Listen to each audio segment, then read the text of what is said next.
Olá pessoal, mais uma vez juntos aqui no nosso episódio semanal do Cientificamente. A proposta é trazer ciência e fé, todos os ramos da ciência, né? Ciências comportamentais, ciências físicas, ciências biológicas, enfim.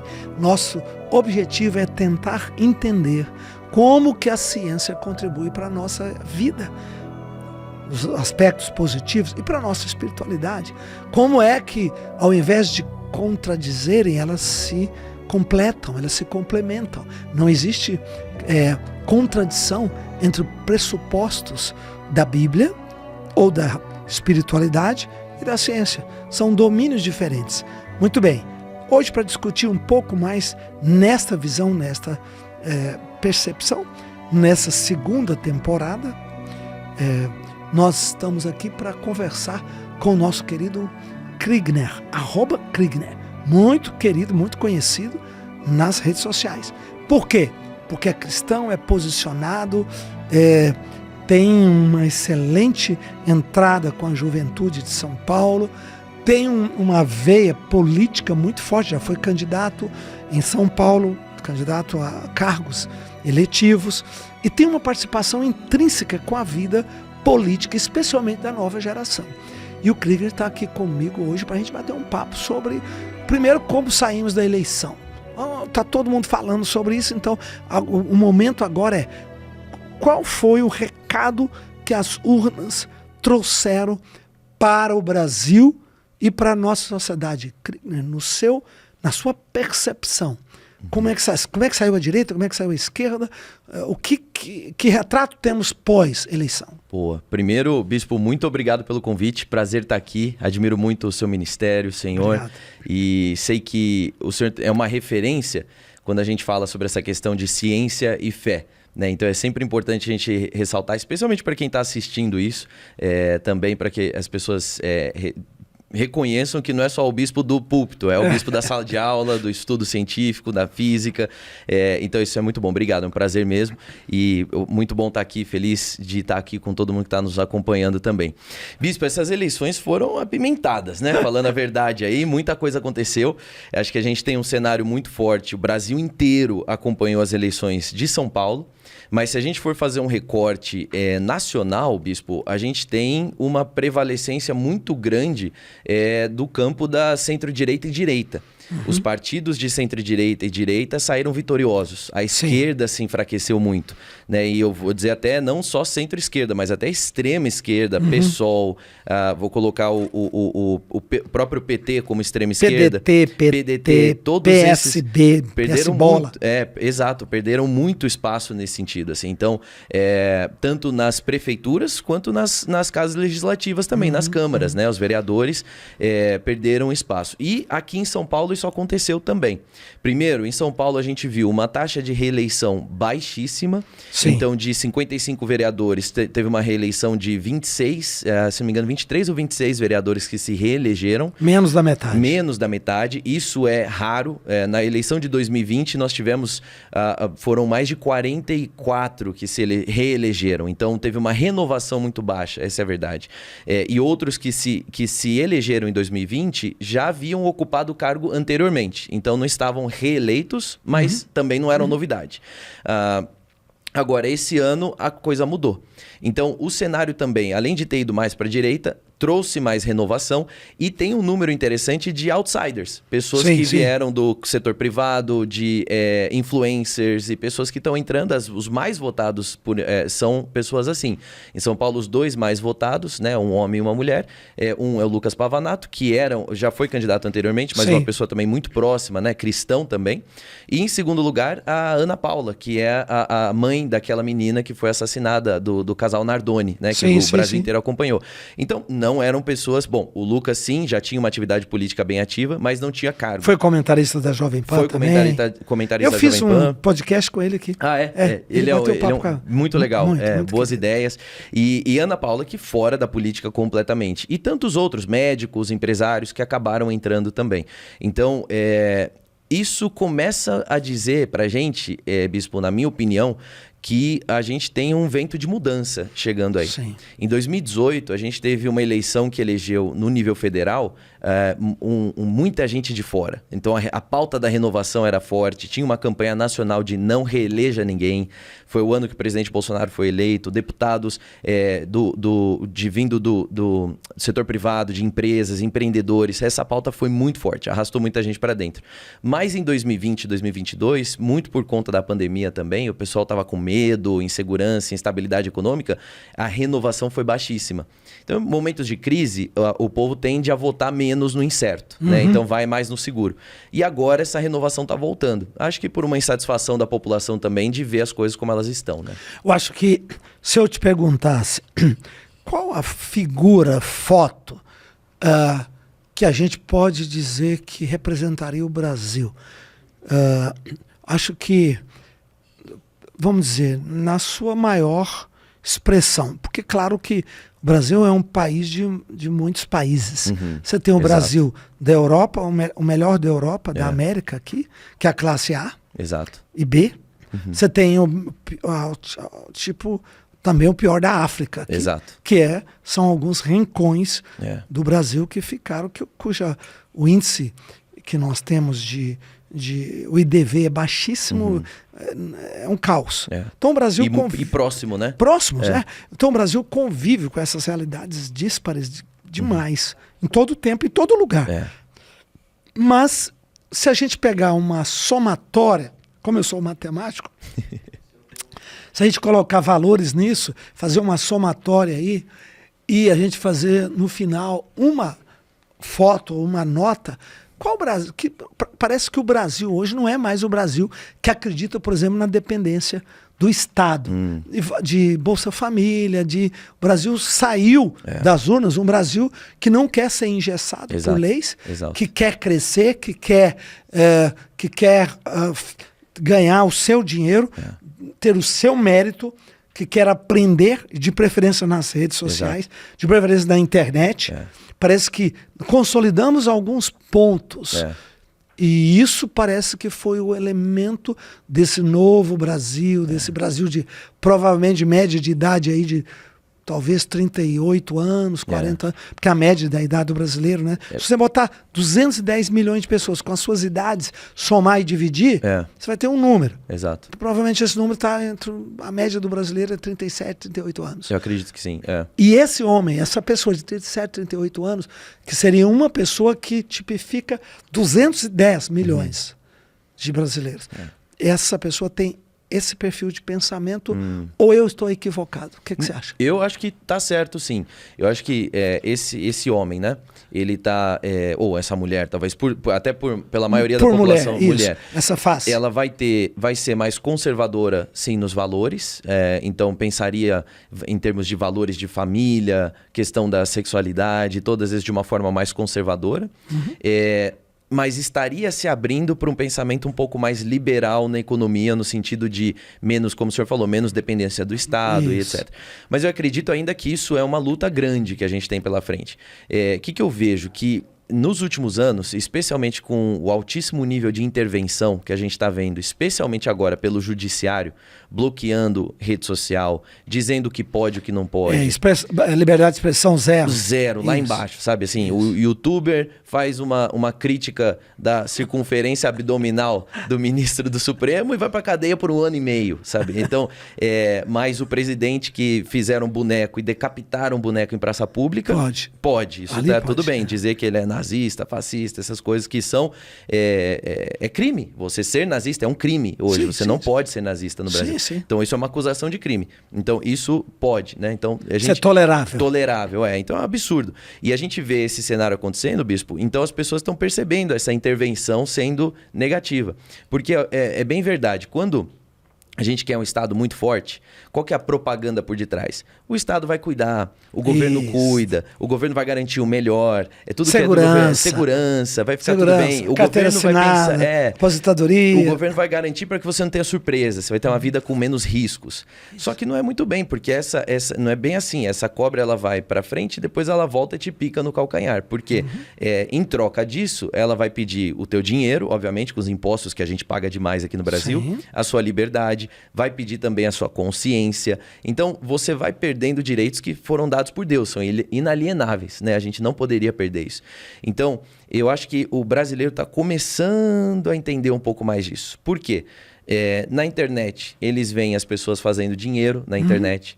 Eles estão procurando agora com a inteligência artificial. Está chegando já, ainda não massificou, mas está chegando nas camadas, nas classes mais simples aí da sociedade brasileira. As pessoas estão começando a conhecer um pouco mais.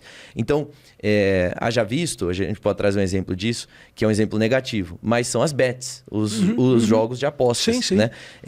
Quantas pessoas não estão apostando nas bets hoje? Sabe qual foi a arrecadação das bets? Eu sei disso porque tem amigos, muitos amigos. Sabe qual foi a arrecadação deles do ano passado? Milhões. Não. Bilhões. 1,5 trilhões. Aí. Sem pagar imposto, porque não estava legalizado. Não está, agora sim. Agora legalizou. Pelo menos os impostos.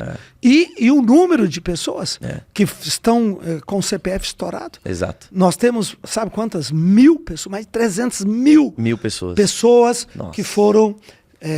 que caíram na situação de estarem com seus CPF bloqueados por conta de endividamento. É uma situação muito preocupante. E eu estava alguns meses atrás numa cidadezinha pequena aqui do interior de São Paulo, 20 mil habitantes. Sim. E era uma quarta-feira. E a gente foi na rua principal, tem muitos comércios ali, e aí tava vazio.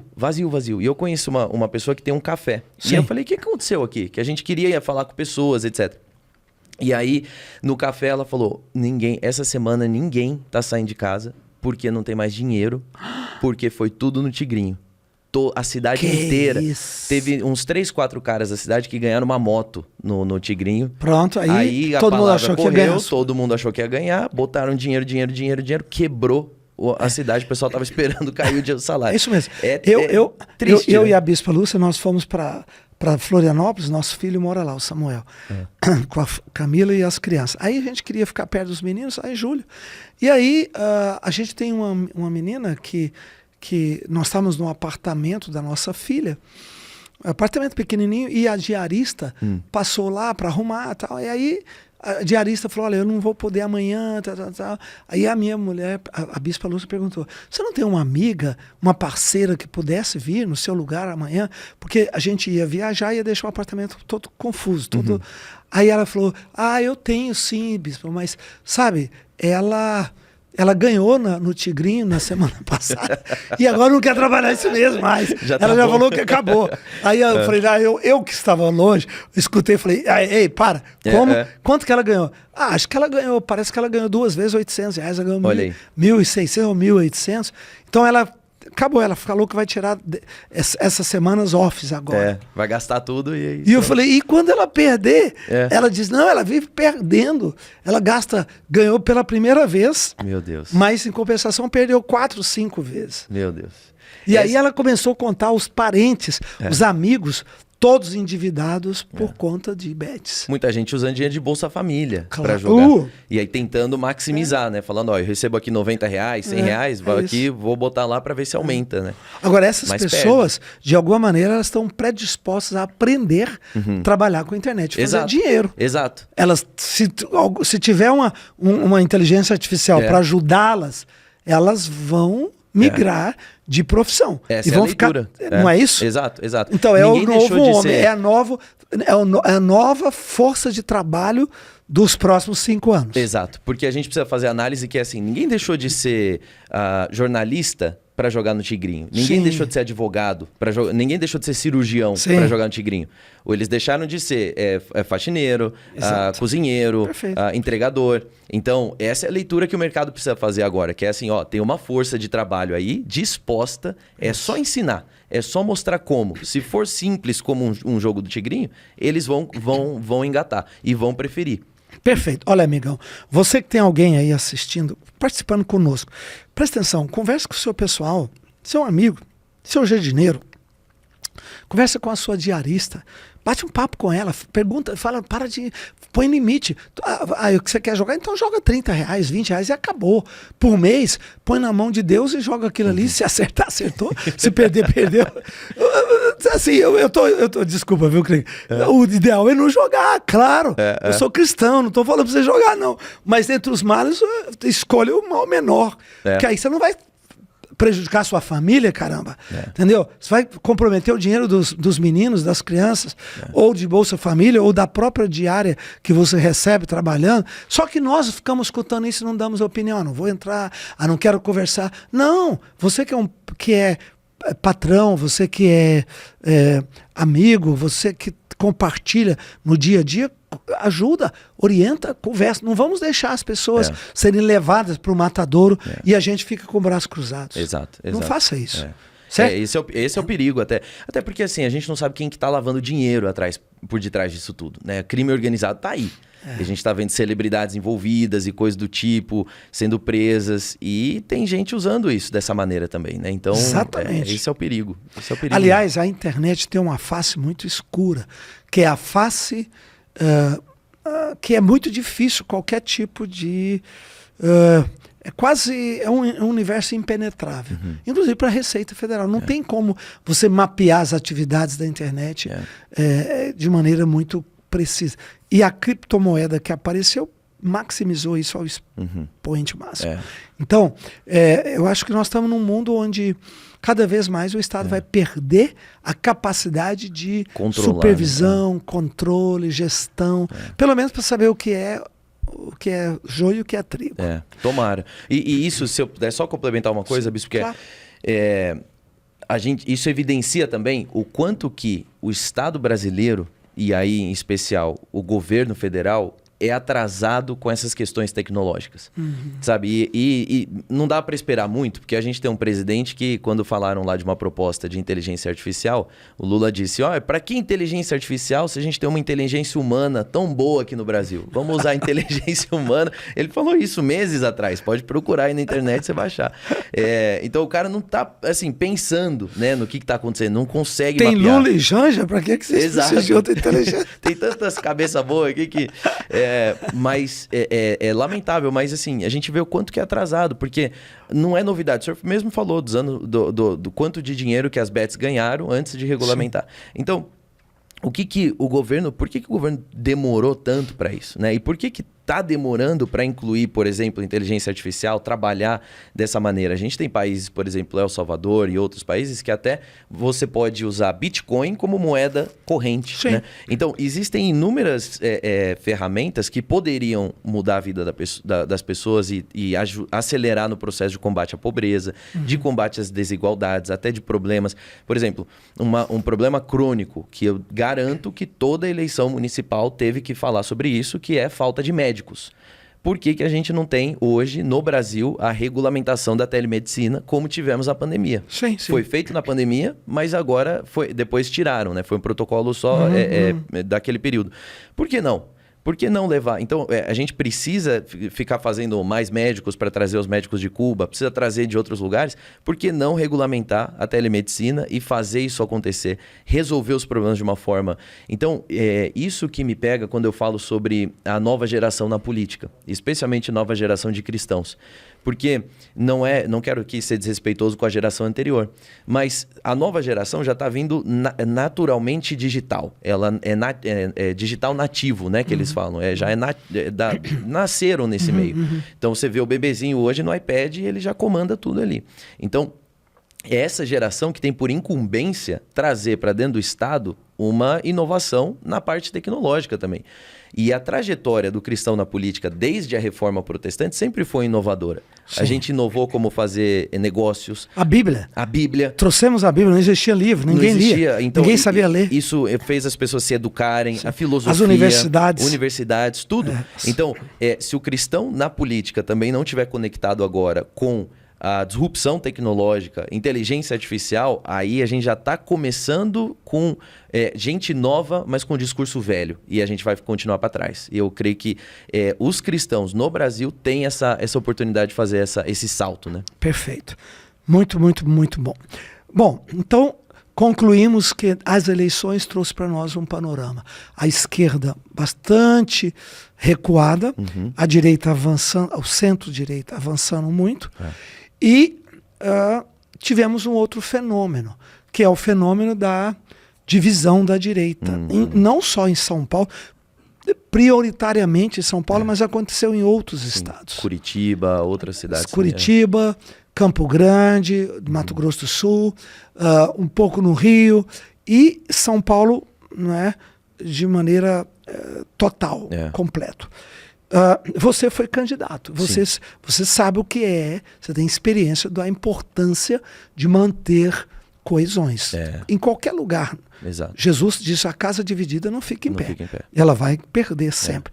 Nós já vivemos uma separação do Ocidente. O Ocidente, antigamente, vamos dizer, sei lá, 70 anos atrás, 80, o Ocidente era unificado. Exato. Mas, por estratégia da esquerda a longo prazo, desde da visão de uma nova era, uma nova ordem mundial, desde o século XVIII até hoje, foi construído um pensamento muito, muito devagar, muito paciencioso, que envolvia a educação, que envolvia as universidades, que envolvia a comunicação, e se desenvolveu uma forma de ir quebrando essa hegemonia que o Ocidente tinha. Criou, então, a direita e a esquerda.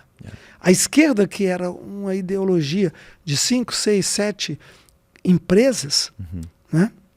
Grupos, hoje tornou uma coisa... Burgueses, né? Burgueses, grandes fortunas, que eles desenharam essa nova ordem mundial.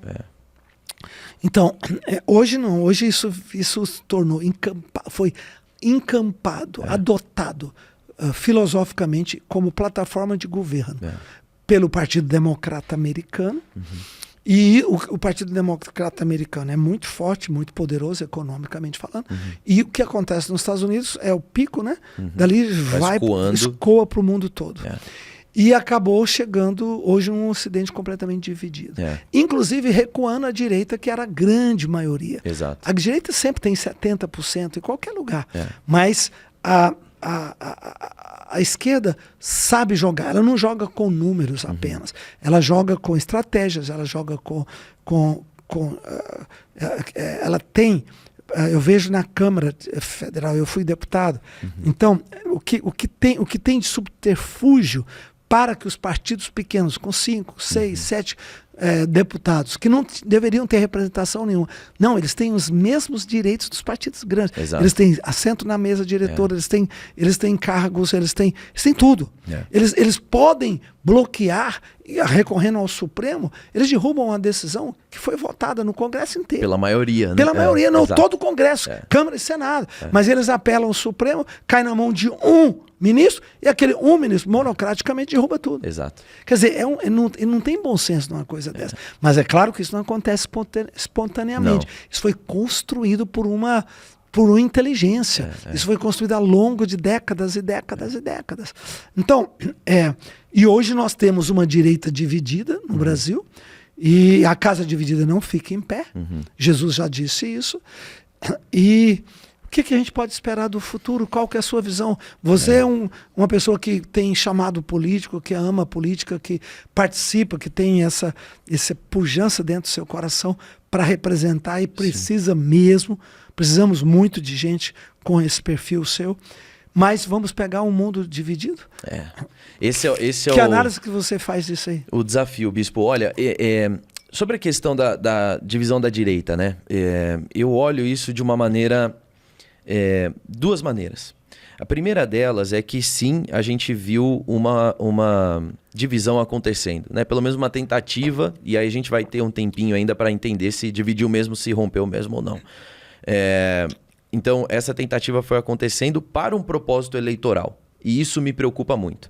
Porque quando existe uma divisão por conta de um conflito de valores, um conflito de princípios e ideias, então a gente tem aí um cenário um pouco mais rico, porque dá para você discutir e daqui a gente vai saber quem está certo e quem está errado, né? A verdade é uma só. Agora, quando é para um propósito eleitoral, significa que a gente está operando por uma lógica que é muito parecida com a lógica da esquerda, que é a lógica da oportunidade. Isso. A direita, especialmente a direita conservadora, que a gente tem a direita libertária também, que fala não, né? Mas a direita conservadora é orientada por princípios e valores. E são princípios e valores judaico-cristãos que orientaram a direita desde sempre. Então, quem não está de acordo com esses princípios e sai, né, e se opõe, eu não vejo como um racha, porque eu vejo que, na verdade, é uma separação, uma purificação, na verdade, porque o cara nunca foi mesmo dos nossos. Mas quem agora começa a desafiar esses princípios ou flexibilizar esses princípios para os fins eleitorais, aí que a gente tem a maior preocupação, entende? Então, esse é um ponto, um passo atrás da leitura que eu faço. Se a pessoa não tem uma tradição dessa observação aí dos princípios e valores cristãos dentro da política, então eu desafio se essa pessoa é de fato um representante da direita, sabe? Aqui em São Paulo a gente viu um debate acerca de 2 candidatos de direita, né? Um se dizendo evangélico, cristão, e aí levantando a bandeira da igreja, levantando do evangelho, etc. E um se dizendo católico, pessoalmente conservador, e dizendo ali, olha, eu represento esses valores sim, eu defendo, eu sou contra a esquerda, eu sou contra a ideologia de gênero, eu sou contra essas outras coisas. Qual que foi a grande confusão disso tudo? É que boa parte, especialmente da igreja, julgou o outro lado, eu acho que julgou as duas figuras com as mesmas réguas. Ou seja, eu quero saber se os dois são cristãos da mesma maneira. Não são, eles mesmos declaram. Eu quero saber se eles são os dois evangélicos da mesma maneira. Não, o outro nem é evangélico, né? Então, nisso foi se ganhando espaço. E aí se esqueceu de colocar a biografia por detrás, o histórico. Porque quando você pesa na balança, o senhor sabe que o senhor aconselha e acompanha muitos políticos e também é desse mundo. Na campanha, todo mundo é evangélico. Todo mundo é discípulo de Jesus Cristo. Todo mundo frequenta a igreja. Todo mundo vai na igreja. O Boulos foi na igreja, gente. Quer dizer, não sei se pode falar o nome aqui, mas... Então, todo mundo é crente. Então, como é que a gente vai saber se o que ele está falando é verdade? Pela vida, pela biografia, pelo currículo. Porque se ele fala que ele é pró-família, tá bom, deixa eu ver o que ele já fez pró-família. Contra a ideologia de gênero, deixa eu ver o que ele já falou contra a ideologia de gênero. Contra o abuso do STF, deixa eu ver como ele se posicionou contra o abuso do STF, entende? E aí quando você olha e não encontra esses fatos no histórico de alguém, aí tem que se questionar e não pode se vender para as narrativas. Então, o que eu vejo? Eu vejo que a direita está no momento de amadurecimento. E aí, especialmente, vou dizer aqui, direita conservadora. Que gente, não é sobre quem está com o Bolsonaro, quem está do lado do Bolsonaro, atrás do Bolsonaro ou contra o Bolsonaro. Não é a respeito do Bolsonaro. São os princípios e valores. E aí, quando a gente tem... vamos voltar um pouquinho, né? Antes, nós tínhamos um cenário em que você ou não tinha candidatos de direita ou você tinha 1 ou 2, né? Era raro. Agora, a gente, no mesmo pleito eleitoral, tem 2 ou mais candidatos dizendo ser de direita conservadores. Então, nesse cenário, a gente vai ter que aprender a avaliar quem de fato é de direita. Nós vamos ter que aprender a separar. Olha, uma coisa é você ser de direita por valores e princípios, ou você ser uma pessoa personalista. Exato. Que aí o personalista não tem compromisso com valores. Quando eu estou no jogo, vale eu, por meu interesse, Exato. Demonizar o outro lado. Mas quando eu estou fora, aí olha, eu lavo minhas mãos. Pode fazer o que você quiser, escolhe quem você vai votar. Mas como? Não. Então isso mostra Exato. que é um compromisso personalista e não em cima de uma ética, de um valor, em cima...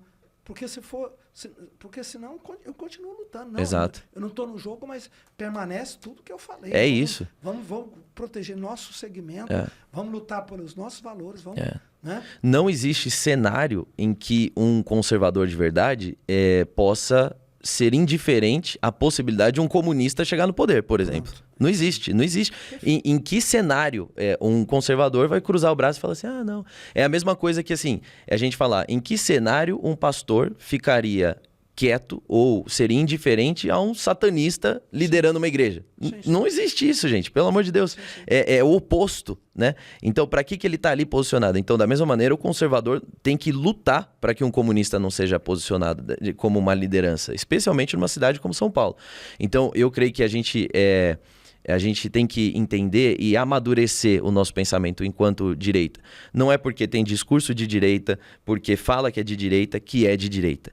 O discurso da direita e falar que é de direita rende votos. E aí tem pessoas que não têm um currículo de direita e que se pautam nisso, né? Então, agora, eu também acho que a gente não pode ficar procurando o candidato perfeito. Quando a direita não pode ser agora a direita idealista de, olha, a gente tem aqui um candidato e ele se alinha mais aos princípios conservadores. A direita não pode falar, mas ele não é isso, ele não é aquilo, ele não é isso. Tudo bem, ele não é, mas entre os que nós temos de escolha, sim. Você vai ter ali. Então, aliás, na política quase nunca você tem cenários ideais. Nunca. Cuidado, política nunca tem cenários ideais. Exato. Política tem cenários possíveis. Tem que trabalhar com o que tem na mão. O possível, nunca o ideal. Porque o ideal é uma coisa do céu. Exato. Caráter, isso é coisa para a igreja. Não é coisa, a política, ela é o suprassumo da realidade social. E isso em todas as... Eu sei que muita gente está ouvindo, a gente deve estar pensando, isso aí é de São Paulo. Não é só sobre São Paulo que nós estamos falando, é nacional isso. Então são todos os cenários, né? Então, essa cartilha de princípios e valores, e eu acho que até para os pastores que estão acompanhando a gente agora, bispo, é bom entender que é importante ensinar a congregação a como votar. Quais são os princípios, quais são os valores inegociáveis para um cristão que são bíblicos, não são princípios partidários, são bíblicos, porque senão as pessoas começam a negociar princípio. E aí em troca é porque eu gostei do vídeo dele, eu gostei da estratégia dele de rede social. Não é assim que funciona. E gostei muito quando você falou sobre esta eleição como uma aprendizagem. Eu acho que realmente essa eleição foi um grande aprendizado para a sociedade como um todo. Exato. E a gente precisa de detalhar isso. A gente precisa de estudar isso. Porque acredito que isso vai acontecer muito agora para frente. Cada vez mais redes sociais vão ser preponderantes na escolha, porque rede social é um tiro, é uma injeção na veia. Exato. Enquanto televisão, rádio, você ainda está ouvindo ali, a rede social você pega, é uma conexão pessoal, direta. Então nós vamos ter essa realidade socialmente falando da agora para frente. Então é muito bom, muito importante a gente tirar lições. Eu acho que todas as igrejas, pastores, nós deveríamos fazer um momento de reflexão. Como importante. Esse aqui, ó. Bater um papo, pega uma arena aí, vamos fazer um sábado, pós-eleições, eu vou pedir isso na Sara. Eu vou parar um sábado, o pessoal do Arena ama isso. E fazer ali um bate-papo, fazer um momento onde, até mesmo com um pouco de jocoso, de brincadeira, mas eu acho que é válido demais poder amadurecer nossos jovens sobre esses princípios, esses valores. Porque no fim do dia, a gente fala muito sobre isso, né? E é importante. Mas no fim do dia, bispo, é o que o senhor falou antes, a gente ainda tem gente passando fome no Brasil, sabe? A gente ainda tem gente em extrema pobreza, e muito disso, se não tudo, eu vou arriscar dizer, é consequência de pessoas que se elegeram, que se colocaram lá, prometendo mudanças, prometendo isso, aquilo, e não entregaram. E muitas vezes a igreja, por displicência ou talvez por ignorância, acabou apoiando pessoas assim. Sabe? Então, a gente vê no governo hoje, no Brasil, a principal fala do governo e do próprio presidente Lula também é combate à fome, combate à fome, combate à fome. E a gente ainda tem um nível altíssimo de pessoas em extrema pobreza, entende? Então, e é o Estado atrapalhando. O Estado não está ajudando, não. O Estado está atrapalhando nisso tudo, né? Então, essa é a minha maior preocupação, de que a gente esquece que não é sobre times, não é sobre pessoas. A pessoa fala assim, mas eu sou Bolsonaro, eu sou isso, eu sou aquilo. Tá bom, tudo bem. Mas se você não se pautar no princípio, essas pessoas vão morrer. Mas os princípios são eternos, né? Então, como é que a gente vai escolher bons representantes pautados no princípio para resolver problemas de verdade que importam para as pessoas? Nós temos que enfrentar uma mudança estrutural muito forte. Nós vamos ter que ter representantes capazes de fazer isso. Em algum momento, nós vamos ter que ter um acerto de conta. Exato. Muito forte. E com a sociedade e a política. E que isso fica sendo procrastinado, infelizmente. Muito bem. Kriegner, e as igrejas? O que você acha? Antigamente, há 10 anos atrás, a igreja não pode entrar em política, a igreja não pode entrar em política, não se mistura. E hoje nós estamos aqui nesse quadro de salve-se quem puder, e tapa, e pescoção, e chute, e cadeirada. Exato, cadeirada, literalmente. Literalmente. Então... O que você pensa disso? Para onde nós vamos aí como segmento? Agora vamos jogar luz no nosso segmento. Nosso segmento, eu achei positivo, Bispo. Em alguns aspectos, negativos em outros, mas no geral, positivo o engajamento e a diminuição dessa resistência. Eu comecei a falar de política nas igrejas em 2016. Sim. E aí depois de 2017, um pouquinho mais. 2018 era assim, eu passei de janeiro a setembro, indo em igrejas, sábado após de sábado, falando com jovens, etc., falando como votar, princípios bíblicos para o governo e coisa do tipo. Depois continuei. Lá atrás, eu vi muito mais resistência do que eu estou vendo hoje. Sim. Hoje, muitas pessoas falando sobre esse tema, pastores se posicionando. Então...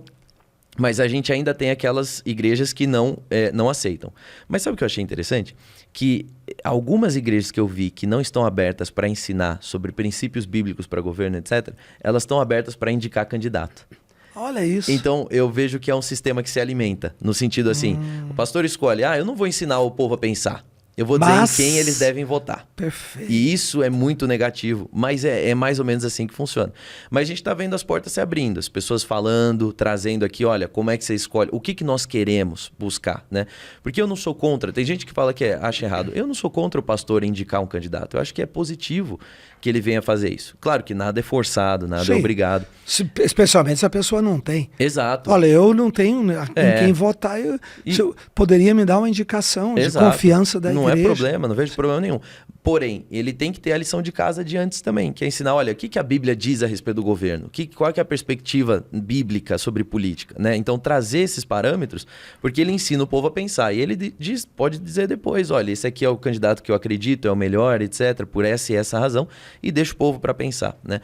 Então, eu acho que a igreja está acordando. Agora, o que ainda falta muito são... os líderes políticos da antiga geração que já estão no mandato, que já estão no cargo, de abraçarem a nova geração.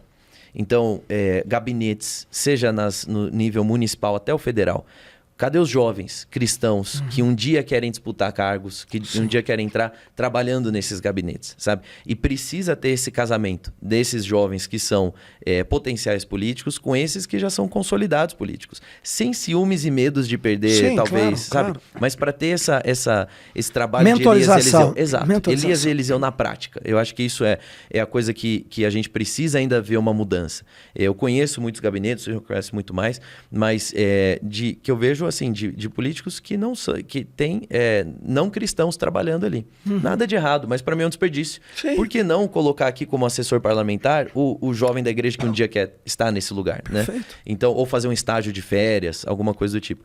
Então, eu creio que a igreja está se abrindo mais, precisa trazer muito mais fundamento do que a Bíblia diz, porque a Bíblia fala sobre governo, a Bíblia fala sobre economia, a Bíblia fala sobre quais são os critérios de um candidato. Romanos 13 vai dizer que não existe autoridade que não tenha sido estabelecida por Deus. Então significa que Deus se importa com o governo, Deus se importa com quem governa, né? Provérbios 29 vai dizer, versículo 2, que quando o justo governa, o povo se alegra. Então, quem governa importa sim. Tem gente que fala, não interessa, porque se entrar à esquerda e à direita, Deus vai fazer a vontade dele de qualquer jeito. Assim, é soberano, mas ele escolhe trabalhar através da gente também. Então Deus se importa com quem governa.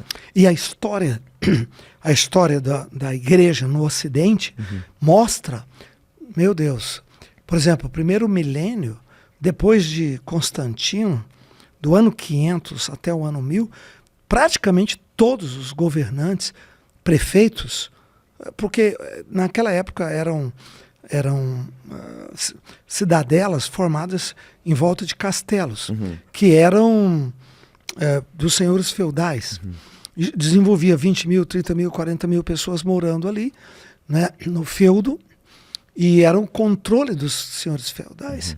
E durante esse período, quase todos os líderes, eles eram padres. Padres não, eles eram padres, porque nós não tínhamos... Sacerdotes, porque não tinha tido a separação entre igreja evangélica e católica, que só no ano 1517. Até lá, foi uma igreja única, cristã. Então, é impressionante como a responsabilidade cristã, na essência da missão, passava também pela responsabilidade de cuidar do polis, que é a vida social da cidade, do bem-estar. É incrível isso. E depois houve a ruptura e o afastamento e depois a demonização. Caímos no momento de demonizar a política. E aí a gente entregou tudo para o outro lado. Porque quem se omite, permite que o outro lado faça o que ele quiser. Quando que isso não é bíblico, né? Isso nunca foi o propósito abrir mão de Deus. do seu destino, deixar um ímpio decidir por você? De jeito nenhum. Que isso? De jeito nenhum. E vem uma tradição aí muito... essa questão que a gente pegou muito dos jesuítas até aqui no Brasil, né? Dessa separação. E dos missionários americanos também. Porque eles não podiam votar.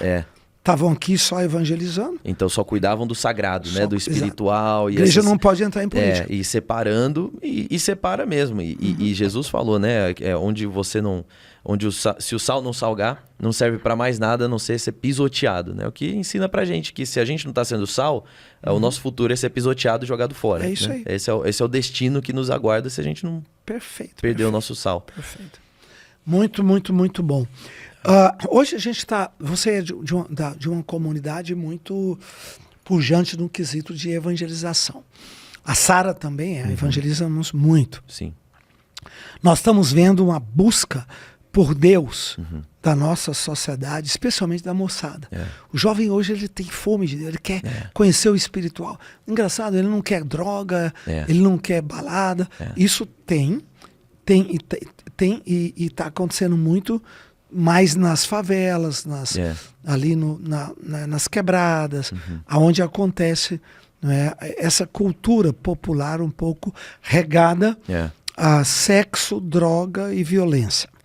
Mas a classe média, o jovem busca Deus, ele quer ir para a igreja, porque a igreja tornou também, parece que um vetor de motivação muito grande. A igreja é um vetor de crescimento, eu vou crescer, eu quero ganhar dinheiro, eu vou empreender, eu vou fazer um curso, eu vou me tornar um influencer, né? Influenciador.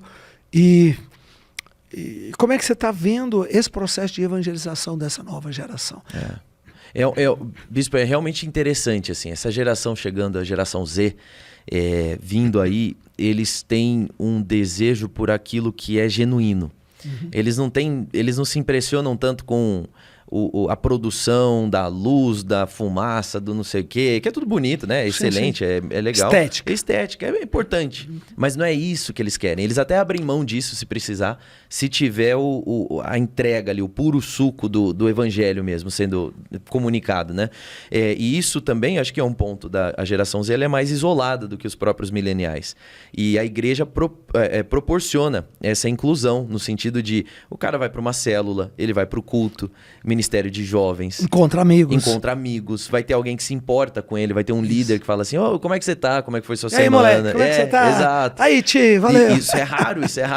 A gente que fica muito na igreja, a gente acha que é normal, que todo lugar tem isso. Não tem. As pessoas estão cada vez mais ilhadas, assim, vivendo na sua bolha da rede social e vivendo ali na sua parcela de mundo que não se comunica com a realidade, né? Então, eu tô vendo uma oportunidade muito grande pra gente nesse sentido. Até porque as pessoas estão mais abertas para poder se discutir determinados assuntos. Agora, precisa ser criativo. Não é mais daquela maneira de simplesmente, deixa eu falar de Jesus para você. Não é. E se a pessoa não vê, isso é uma coisa que a gente, inclusive numa reunião da igreja, a gente estava falando sobre isso, acho que umas 2 semanas atrás.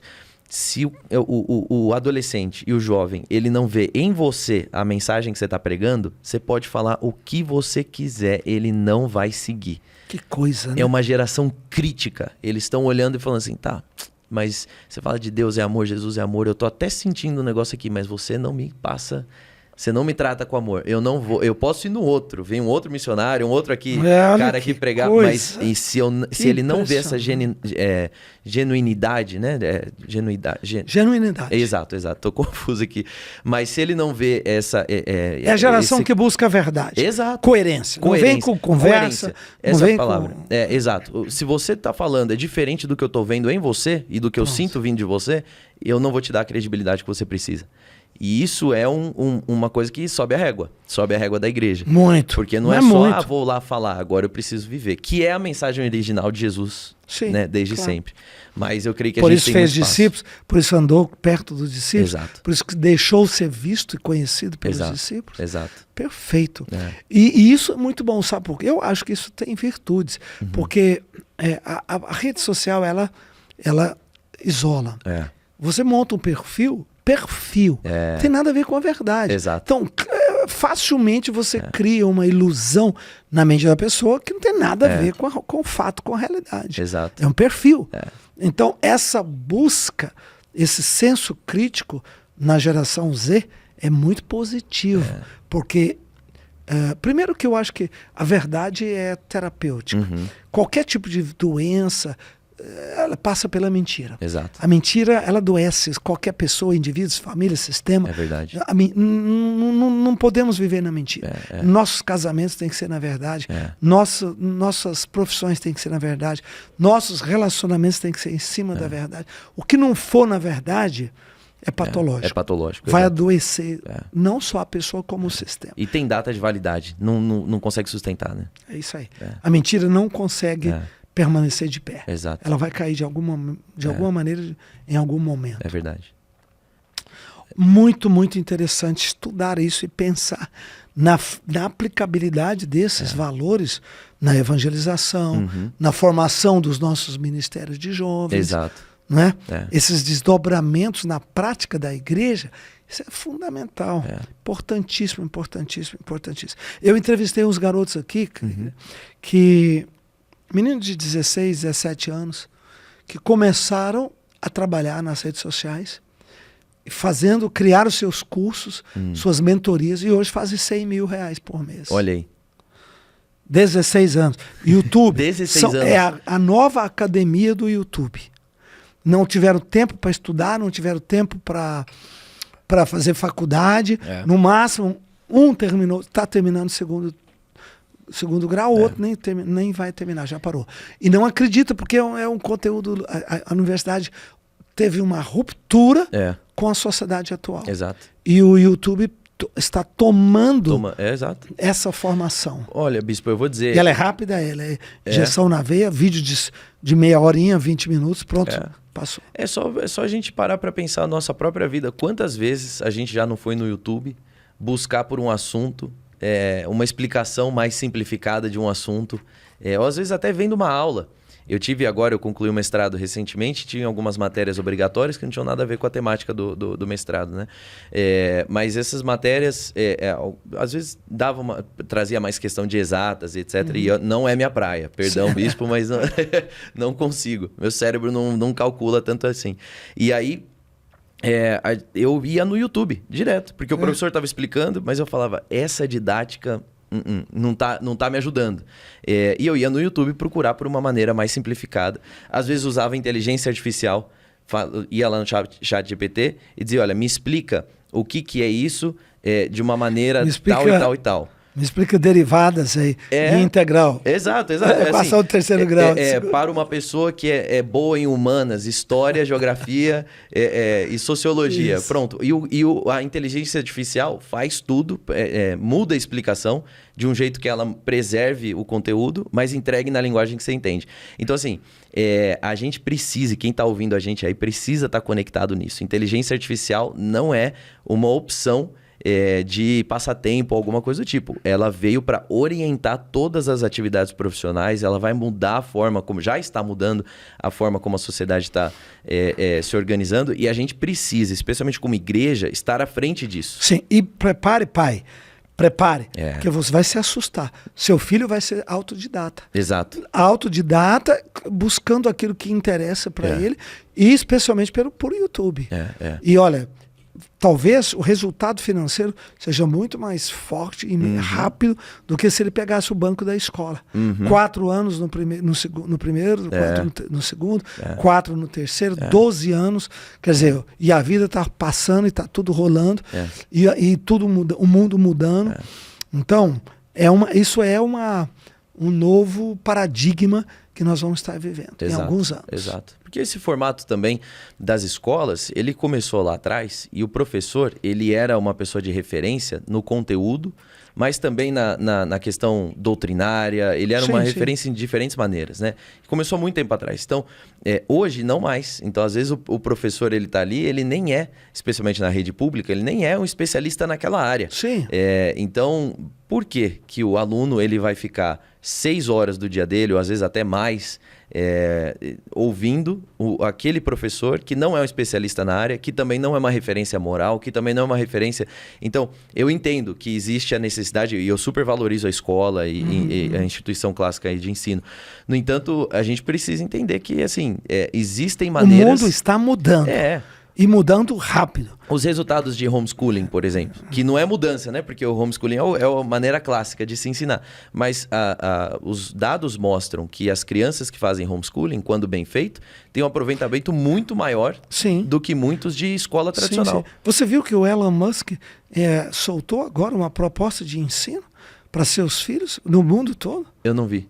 Soltou uma proposta, uma grade para você fazer formação educacional para as crianças. Olha aí. E ele vai caminhar nessa área. Daqui uns dias nós vamos ter, pela rede social, uma proposta de o cara aprender tudo. Nossa, com Elon Musk também. Não só carro elétrico, não só foguetes, mas também educação e ensino. E isso vai quebrar o processo antigo. Com certeza. Porque aí a demanda para as faculdades diminui, acaba daqui um pouco. Por exemplo, a Argentina. Nós temos igrejas lá, a gente vai muito lá. Você tem hoje uma oferta de curso na Argentina, 0 demanda de alunos. Olha aí. Porque a medicina lá, ela é socializada. O médico não pode fazer consultas, tudo é o Estado que dá. O dentista também, odontologia. Então você tem faculdades que tem 0 alunos, não tem interesse. Não quer porque não é atrativo. Não é atrativo, não tem demanda. O aluno não quer estudar. Porque não, eu prefiro ser mecânico, eu prefiro ser pintor. Porque eu ganho muito mais fazendo consertos nos carros do que eu ir estudar para ganhar 3 mil o equivalente a 4 mil reais para um professor de terceiro grau, um professor que tem PhD em física nuclear, por exemplo. Nossa. Que sei porque eu fui visitar amigos meus lá que são professores. Sim. Agora, bispo, dá para aprender física nuclear no YouTube? Essa é a dúvida. Dá. Sabe o que é? Tem que ter... a parte que envolve a matemática tem que ser bem lenta. Porque é processo por processo. Como normalmente nas faculdades se joga aquilo ali de qualquer jeito, né? Mas no YouTube não. Então, eu tenho nossa neta, Ana Luísa, tinha um pouco de problema com a matemática. Ela não conseguia entender por quê. Porque a matemática é uma linguagem que vai se somando. Sim. Cada operação fundamental é importantíssima para a próxima, que é mais importante para a outra, que vai evoluindo. Sim. E aí houve uma ruptura em algumas operações básicas. E aí eu mesmo falei, não, Lulu, porque você tem que voltar um pouquinho na base, na álgebra, nas suas bases. Vê lá, começa do começo. Ela descobriu alguns vídeos no YouTube e ela começou a assistir. Hoje ela virou um crânio na matemática. Olha aí. Ela é apontada como talvez a melhor mente na matemática, não só na sala, como na escola toda. Olha aí. Porque ela conseguiu voltar, entender o processo. E tudo através do YouTube. Tudo só no YouTube. Que demais. Ela pegou o professor particular, não adiantou, mas o YouTube... Ajudou. E de graça. De graça. Pode um negócio desse? É ou não é um mundo novo? É um mundo novo. É um mundo novo. Completamente. É um novo modelo. E vai requerer muita participação dos pais também, Sim. né? Porque também vem com os perigos, mas é entender assim, o que foi justamente esse o teu diagnóstico, né? Você precisa voltar. Houve uma ruptura. Exato. Então isso é importante. Bom, estamos aqui com o nosso querido Kriegner, estamos chegando ao final aqui do nosso bate-papo, do podcast de hoje, falando sobre a ciência do comportamento, sociologia, ciência na prática, com todo essa modernidade tecnológica que está chegando. Kriegner, para fechar, inteligência artificial, vontade de Deus, alma do ser humano, até que ponto que a inteligência artificial vai roubar a identidade e a alma humana? Boa pergunta, Bispo. Vontade de Deus é soberana. A gente sabe que o Senhor faz a vontade dele, e eu creio que vai ser mais uma evidência da perfeição da palavra de Deus, da Bíblia, sabe? E do poder da Bíblia também.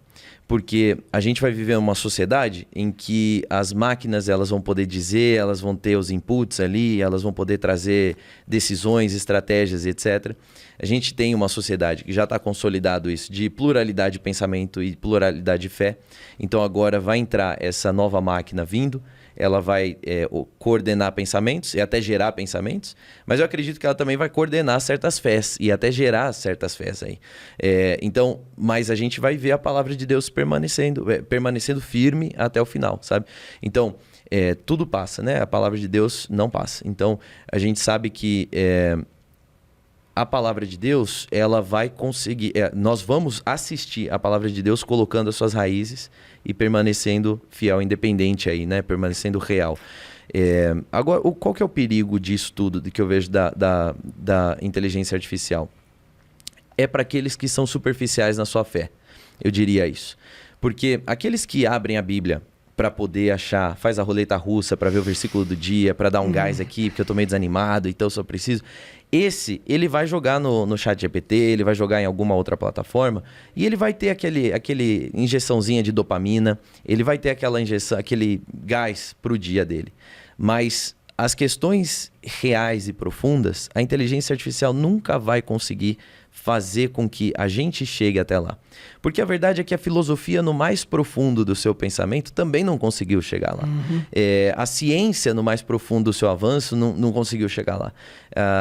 Todas as outras tentativas humanas, elas também não chegaram lá. É só a Bíblia mesmo que vai conseguir fazer a gente chegar lá. Aquela coisa que você lê e aquela palavra vira uma palavra rema, né? Vivificada pelo Espírito Santo. Aquilo gera vida em você. Então, eu diria, Bispo, que assim... a luta pelo trono, espaço no nosso coração, né? O trono do nosso coração, ele vai continuar existindo, mas a gente não precisa demonizar, por exemplo, a inteligência artificial. Acho que não precisa ter medo dela, nós vamos saber usar. Isso. Não dá para ser, como já tem igrejas que a gente viu, teve uma igreja que fez um culto 100% inteligência artificial, que a adoração foi inteligência artificial, a mensagem foi escrita pela inteligência artificial, a pregação, e pregada por uma voz de inteligência artificial. Então, não era uma pessoa verdadeira. Então, para quem é superficial na fé, isso vale, porque a pessoa ela não consegue perceber aquilo que é a unção que Deus derramou sobre aquela pessoa no momento de preparar o sermão, no momento de pregar o sermão. Ela não consegue discernir isso. E isso a inteligência artificial nunca vai conseguir mudar, sabe? Eu posso colocar na inteligência artificial, escrever assim, olha, repita comigo, seja curado em nome de Jesus. E a máquina vai dizer... Não é assim que vai funcionar. Sim. Porque a máquina não tem fé, a máquina não tem unção, a máquina não tem autoridade.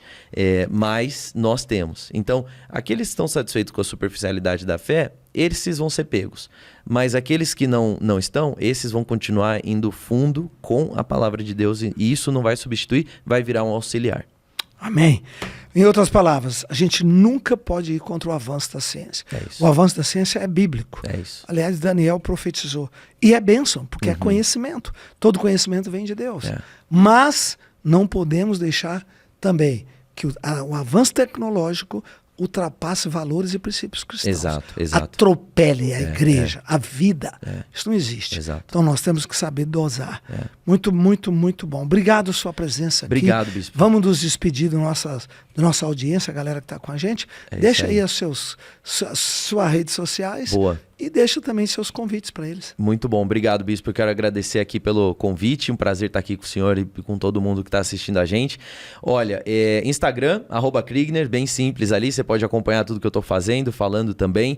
E você, especialmente, que é chamado para a montanha, para a esfera aí da política, você que quer se envolver, me segue, me acompanha lá, me manda também, fala, te acompanhei lá no podcast com o bispo Robson e a gente vai mantendo contato. A minha missão de vida é não só ocupar esses lugares, mas é também preparar pessoas e ajudar pessoas que querem chegar a ocupar lugares de influência na montanha do governo, na esfera da política. Então eu estou à disposição e nós somos a Igreja de Cristo no Brasil. Eu creio na profecia que através da Igreja do Senhor Jesus Cristo no Brasil, novos líderes políticos seriam levantados para transformar essa nação. Então recebe essa palavra aí, Deus te abençoe e até a próxima.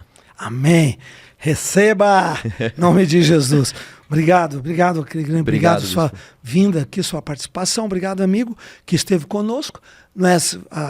Assista esse conteúdo, se não assistiu todo, compartilhe com a sua célula, com seus amigos. Passe para frente. Isso aqui tem riqueza, tem ouro para fazer o pensamento e formar valores da nova geração. Ajude-nos nisso.